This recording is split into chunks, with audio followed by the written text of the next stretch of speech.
The billionaire and his secretary, who have ignited a giant battle about taxing the rich in America. President Obama has declared it is time to take action on taxes because people in the middle class are paying a larger percentage of income tax than the super rich. And he said he wants Congress to close the loopholes and create a minimum tax the rich must pay. Either we ask the wealthiest Americans to pay their fair share in taxes, or we're going to have to ask seniors to pay Medicare. We can't afford to do both. This is not class warfare. It's math. And tonight we're going to break it down with three big questions. Do Americans think it's fair to raise taxes on the rich? How much money will that bring in? And the big question, will it help or hurt job creation in America? ABC's Bianca Golodriga begins it all with the billionaire and his secretary who lit the fuse on the whole fiery debate. Today, an unassuming secretary who lives in Omaha and happens to work for billionaire Warren Buffett may be the arbiter of what is fair and not in America. Buffett, worth $50 billion, recently expressed outrage that under the American tax code, he paid just 17.4% of his income in taxes, while his secretary paid double that rate at 33%.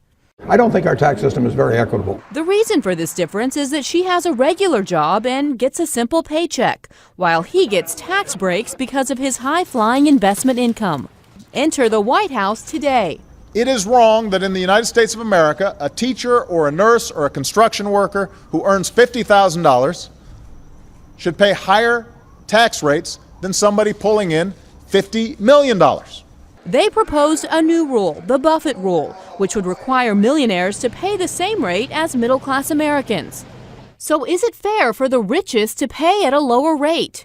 Some 72% of Americans say no. They support higher taxes on folks who earn more than $250,000 a year to help reduce the deficit.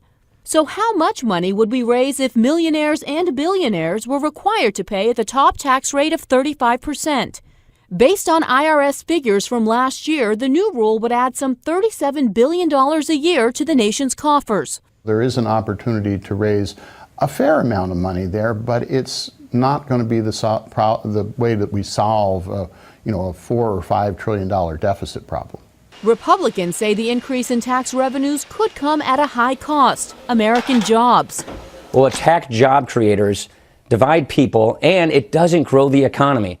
So what is the White House answer to that it would hurt job creation? Well, all experts say right now that the White House shouldn't come out, and the White House even said that they're not going to come out and raise taxes anytime soon. This would be a plan that would go into effect over the next few years, but the more secure a plan is right now, the better it will be in the long run. So let the recovery continue. Continue now, but have a plan in place to raise taxes over the next few years. They say for fairness. Yes. Okay, thank you, Bianca.